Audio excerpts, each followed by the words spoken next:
Bunaqa narxga avtomat korobka Spark topish juda ham qiyin. Qarang, mashina tayyor holatda yaxshigina pul sarflangan, anchagina navrotlari bor mashina. Spark mashinasi 2010-yil 4 ta mягкий balonlar taqilgan, diskalar taqilgan, oldin faralari midnight qilingan. Mashinamizning kuzov qismi juda ham yaxshi holatda turibdi. Har joyda chaqa-chuqalar bor, o'zlari uchun tekshirib olasizlar, lekin unaqa strashni udar bo'lmagan. Mashinani egalari o'zlari uchun tayyor holatga keltirganlar. Orqaga stop, pisovchilar taqilgan, pastida yubkalar taqilgan, spoilerlar o'rnatilgan. Eng muhim jihatlardan biri tonirovkasi ham bor. 6 oygacha ruxsati ham bor. Mashinaning ichkari qismiga qarang, juda ham qulay va shinam holatda tayyorlangan.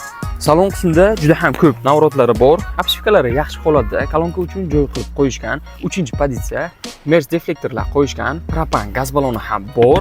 Mashinada Malibu 1 rul qo'yishgan. Bu elektronli bo'ladi. Juda ham yumshoq. Avtomat korobka aytib o'tganimizdek, chiqolni, polikni yaxshisidan qilib qo'yishgan. Bu yerda video registratori bor, Magicar portlari bor. Mashinani yurgani 185 mingta yurgan. Ko'rishingiz mumkin. Konditsioner ishlaydi. Xullas mashinaga deyarli xarajat umuman yo'q. Mazza qilib olish kerak, minish kerak, xolos. Propan gaz balonlari bor. Aytib o'tganimizdek, eshiklari va qolgan joylari shuncha ham qilib qo'yishgan. Mashinamiz narx qiziqmi? $4900 deyaptilar egalari. Mashinani keling, ko'ring, haydab ko'ring, ustingizga ko'rsating. Xullas mashina tayyor holatda. Olish kerak, faqat minish kerak, xolos. Pastda nomerlarni qoldiramiz. Kelib ko'rsangiz yana kelishtirib ham beradilar.